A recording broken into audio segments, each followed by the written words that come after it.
Nobody expected this to happen. Melania Trump had just finished her speech, standing tall in front of an audience filled with influential figures. Politicians, business leaders, journalists, everyone was here, expecting the usual well-prepared statements, the polite applause, the same predictable event routine. But in the next 5 seconds, something was about to happen that would change everything. A small hand went up in the audience. At first, it seemed innocent. Just a little girl, no older than 7, sitting in the front row, clutching a small teddy bear. An usher handed her a microphone, and her voice, soft but clear, rang through the silent ballroom. "Mrs. Trump, do you believe in God?" The room froze. Melania's polite smile did not move. But something in her eyes shifted. The applause had died completely. The atmosphere changed. A few guests exchanged glances. Some leaned forward. Others stiffened in their seats, suddenly aware that this moment was much bigger than it seemed. But the real shift, the real tension was happening in the back of the room, the media. Cameras snapped into focus. Reporters rushed to adjust their microphones. Journalists scribbled notes at lightning speed. This wasn't just an innocent question. This was a trap. Melania knew that no matter what she said, someone would twist it. If she spoke too openly, the headlines would explode with controversy. If she played it safe, critics would call her weak. If she avoided the question, they'd say she had something to hide. There was no easy way out, and yet she did not look away. She met the little girl's gaze, saw the pure curiosity in her eyes. This child was not trying to make a statement. She was not looking for politics or headlines. If she spoke too openly, the headlines would explode with controversy. If she played it safe, critics would call her weak. If she avoided the question, they'd say she had something to hide. There was no easy way out, and yet she did not look away. She met the little girl's gaze, saw the pure curiosity in her eyes. This child was not trying to make a statement. She was not looking for politics or headlines. She was looking for truth. And Melania Trump, standing in the crosshairs of the entire world, took a deep breath, stepped forward, and prepared to give her answer. The ballroom was completely silent. Every eye in the room was locked on Melania Trump. The tension in the air was almost visible. She stood tall, her posture elegant and composed, but she could feel the weight of the moment pressing down on her. This was no ordinary question. This was a test. A test not just for her, but for what she stood for. She knew that every word she spoke would be analyzed, criticized, and twisted by the media. If she answered too openly, they would call her extreme. If she played it safe, they would accuse her of dodging the question. If she avoided it completely, they would say she was weak. But none of that mattered. Because in front of her stood a little girl, no older than 7, clutching a teddy bear, her big, innocent eyes filled with genuine curiosity. She wasn't trying to make a statement. She wasn't looking for politics or headlines. She was looking for the truth. And so Melania made a choice. She took a step forward, her heels clicking against the polished marble floor. Slowly, she knelt to the little girl's level, so their eyes were locked. Then, in a calm, steady voice, she spoke. "I believe that we are never truly alone." The room was completely still. Melania's voice was gentle but firm. "I believe that no matter where we are, no matter how lost we may feel, there's always something greater than us. Something that gives us strength when we are weak. Something that helps us find light when everything seems dark." The little girl blinked, holding on to every word. "You mean God?" she whispered. Melania nodded. "Some people call it God. Others have different names. But in the end, it is love, kindness, and faith that connect us all." There was a shift in the room. Some guests nodded, others murmured quietly. Even some of the journalists who had been preparing to analyze her words seemed momentarily caught off guard. And then, just as the moment settled, a voice cut through the air. "Mrs. Trump, are you saying faith is more important than science?" The softness in the room disappeared instantly. The atmosphere changed. Cameras zoomed in closer. Journalists sat up straight. This was the moment they had been waiting for. The little girl's question had been innocent, but this one was different. This was a challenge. The voice came from a journalist sitting near the front. He was a well-known television host, famous for aggressive interviews. His tone was polite, but his words were sharp. It wasn't just a question. It was a trap. Melania didn't react immediately. She remained still, her expression unreadable. She could feel the pressure, the expectation, the hunger for controversy. One wrong word, one moment of hesitation, and they would twist everything against her. And so, she took a deep breath, straightened her shoulders, and prepared to answer. But what she said next? No one in that room was ready for it. Melania Trump didn't answer right away. She took a slow, measured breath. Her eyes locked on the journalist who had just tried to corner her. The tension in the room was almost unbearable. The cameras were rolling. Every person in the audience was waiting for her to slip up. She knew exactly what the journalist wanted. If she said faith was more important than science, they would call her ignorant. If she said science was more important than faith, they would say she was denying her beliefs. If she tried to find a balance, they would call her weak. It was a no-win situation, but Melania had never been one to play by their rules. She straightened her shoulders and lifted her chin slightly. Her voice, when she finally spoke, was steady, calm, but carried an undeniable strength. "Why do you ask me to choose between them?" The journalist blinked. It was not the answer he had expected. Melania continued, her voice unwavering. "Faith and science are not enemies. They both seek to understand the world, just in different ways. Science teaches us how things work. Faith teaches us why we should care. Without one, we lose knowledge. Without the other, we lose purpose." A murmur spread through the audience. The journalist shifted in his seat, but before he could speak, Melania kept going. Some of the greatest scientists in history believed in something greater than themselves. They did not see faith as a weakness. They saw it as a strength. It is not a question of choosing one or the other. It is a question of having the wisdom to see that both have value. The room was completely still. The journalist who had been so confident a moment ago now looked unsure of himself. He had expected defensiveness. He had expected hesitation, but what he got was logic. And there was nothing he could say to twist it. Melania let her words settle for a moment before she turned back to the little girl. "You asked me if I believe in God," she said softly. "And my answer is this. I believe that in every act of kindness, in every moment of hope, in every person who chooses to do good even when it is hard, there's something greater than us at work." The little girl's eyes widened. She nodded slowly as if she understood. And for the first time since the question had been asked, Melania smiled. The audience, which had been silent for so long, finally reacted. A few people clapped soft at first, then louder. Some stood. Others sat still, unsure of what to think. Even a few journalists lowered their cameras, realizing they had just witnessed something they hadn't expected. But the journalist who had tried to corner her, he had nothing left to say. The applause had barely settled when the journalist leaned forward, gripping his microphone tightly. His face remained composed, but there was something in his eyes: frustration, maybe even desperation. He had lost control of the conversation, and he knew it. Melania had just delivered a response that left no openings for attack. She had not stumbled.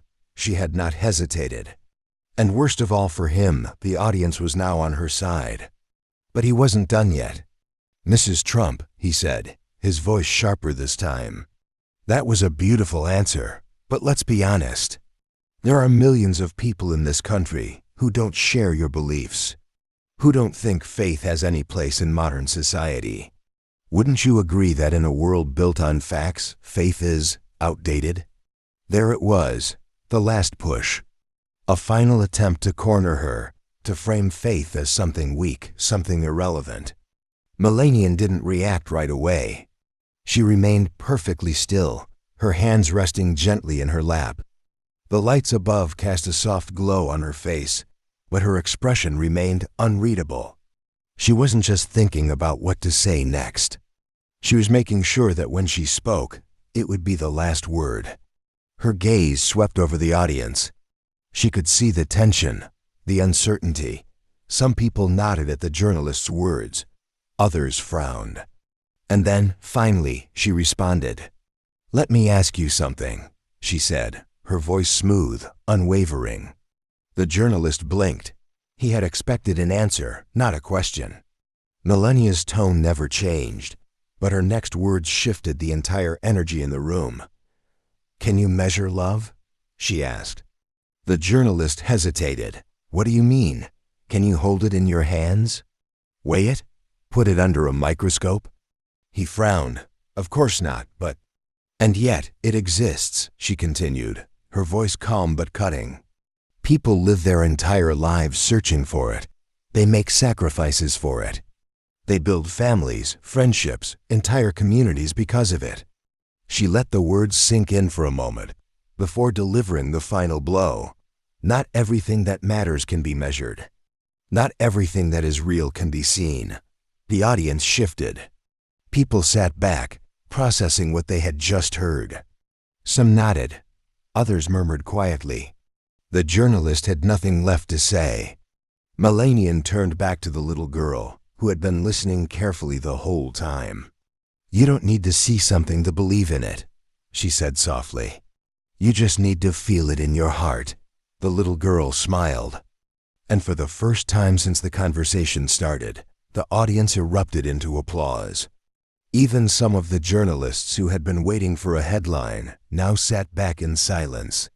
Melania had not just answered the question. She had ended the debate. The applause filled the ballroom, rolling through the audience like a wave. But in the midst of it all, the journalist sat still, gripping the edge of his seat. He had just been cornered, completely outmaneuvered by Melania Trump in front of the entire room. And he knew it. But he wasn't ready to surrender just yet. As the clapping started to die down, he leaned forward again, his microphone in hand. His smile was polite, but there was an edge to his voice now, a last attempt to regain control. "Mrs. Trump," he said, his tone carefully measured, "that was a beautiful sentiment, but let's not ignore reality. Religion has been used to justify wars, to divide nations, to silence people. Doesn't that prove that faith does more harm than good?" A few murmurs spread through the crowd. Some nodded. Others frowned. The journalist had just taken a different angle. He had stopped trying to corner Melania personally and instead tried to frame faith itself as a problem, a smart move. But Melania was already prepared. She looked directly at him, her expression unreadable. "Let me ask you something," she said again. The journalist hesitated. The audience leaned in. "Has power been used to justify wars?" He blinked, unsure where she was going with this. "Well, yes, of course." "Has science been used to divide nations?" The journalist frowned slightly. "In some ways, yes." "Has politics been used to silence people?" A murmur spread through the audience. The journalist shifted in his seat. Melania let the silence hang for a moment before delivering her next words with absolute precision. "Anything can be misused," she said firmly. "Anything can be turned into a weapon. But that does not mean the thing itself is evil. It means that people with bad intentions can twist even the most beautiful things into something harmful." The audience reacted immediately. Some nodded. Others clapped softly. Even those who disagreed couldn't deny the logic in her response. The journalist, who had expected her to stumble, now looked unsure of how to respond. And that's when Melania took control of the conversation completely. "Faith has been used to justify war," she continued, "but it has also been used to inspire peace. Science has been used to divide, but it has also been used to heal. Politics has been used to silence, but it has also been used to fight for justice. The problem is not faith. The problem is people who misuse it." The room was silent again. The journalist looked like he wanted to speak, but for the first time that night, he had no immediate comeback. Melania turned slightly, her gaze sweeping across the audience. "And let me ask you this," she said. "If faith were truly dangerous, then why does it give so many people the strength to keep going? Why does it bring comfort to the lonely, hope to the hopeless, and purpose to those who feel lost?" A woman near the front wiped a tear from her eye. Someone in the back whispered something to their neighbor. The entire atmosphere of the room had changed. The journalist knew he was losing ground fast. And so, in one last desperate attempt, he raised his voice slightly. "But what about those who don't believe at all? What about those who think faith is nothing more than a fairy tale?" The tension spiked again, because now he had cornered her once more, or at least he thought he had. Melania looked at him carefully, and then she gave a response that no one in that room expected. The journalist had thrown out his final challenge. The tension in the ballroom was thick, pressing down on the air like a storm waiting to break. Cameras zoomed in closer. Reporters sat on the edges of their seats, their pens hovering over their notepads, waiting for a misstep, waiting for Melania Trump to falter. But she didn't. She simply tilted her head slightly, her gaze steady, calm, and unwavering. "You ask about those who don't believe at all," she said, her voice carrying effortlessly through the room. "And I respect that. Everyone walks their own path. Everyone finds meaning in their own way." The journalist looked surprised. He had expected defensiveness, maybe even frustration. But instead, she was in complete control. Melania's expression softened as she continued. "But let me ask you something," she said, her tone gentle yet firm. "If someone does not believe, does that mean they have no hope, no sense of purpose, no love in their heart?" The journalist blinked. "Of course not," he said quickly. Melania nodded. "Exactly," she said. "Because belief is not just about religion. It is about what drives us. It is about what we choose to live for, what we choose to fight for. Some find it in faith. Others find it in their families, in their work, in their dreams." She let her words hang for a moment before continuing. "But the truth is, we all believe in something. We all look for meaning. We all search for something greater than ourselves." The audience shifted. This was no longer just a debate. This was something deeper. The journalist who had been relentless just moments ago now looked uncertain. The trap he had set had collapsed beneath him. Melania wasn't just answering his questions. She was reframing the entire conversation. And then she delivered the final blow. "You call faith a fairy tale," she said, her eyes locked onto him. "But tell me, what is more powerful, to believe in nothing, or to believe in something that gives you strength when you need it most?" A hush fell over the crowd. The journalist had no answer. He opened his mouth, then closed it. For the first time that night, he'd been completely silenced. The little girl who had started it all was still standing there, watching carefully, clutching her teddy bear. And for the first time since she had asked her question, she smiled. The entire room felt it. Something had shifted. But just as the moment settled, the journalist gritted his teeth, straightened his tie, and prepared for one last desperate attack. He wasn't ready to lose just yet. And what he said next would take everyone by surprise. The journalist knew he had lost. The shift in the room was undeniable. Melania Trump had not only held her ground, she had turned the conversation into something deeper, something that no one could argue against. But he wasn't ready to give up. With a sharp breath, he sat up straighter, adjusting his tie. His expression had changed. No more polite smiles. No more calculated questions. Now he was desperate. "If faith is so powerful," he said, his voice firmer, "then why do so many people use it to judge others? Why do people hide behind it to push their own beliefs onto the world? Isn't it dangerous to tell people to have faith instead of thinking for themselves?" The audience stiffened. This was his last attempt. His final shot at turning the crowd against her. But Melania Trump did not flinch. She simply exhaled. And then, in the calmest voice yet, she gave her final response. "Faith does not tell people what to think," she said. "It gives them the strength to think for themselves." The journalist froze. The room froze. Melania continued. "Faith is not about forcing others to believe what you believe. It is not about control. It is not about power. True faith is about choice. It is about hope. It is about standing for something, even when the world tells you not to." Her gaze swept across the room, landing back on the journalist. "And as for those who use faith to harm others?" she asked, tilting her head. "Then that is not faith at all." The journalist had nothing left, no arguments, no comebacks, no way to twist her words. Melania turned back to the little girl, still standing with her teddy bear, still watching with wide, hopeful eyes. "Does that answer your question?" she asked softly. The little girl nodded. "Yes." And then, without hesitation, she threw her tiny arms around Melania in a hug. The audience erupted. Some stood and clapped. Others wiped their eyes. Even the journalists who had come expecting a headline now sat back in silence, realizing they had just witnessed something they had not prepared for. The journalist, still sitting in his chair, looked away, defeated.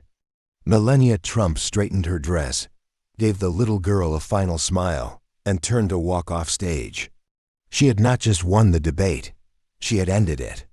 And there was nothing anyone could do to change that.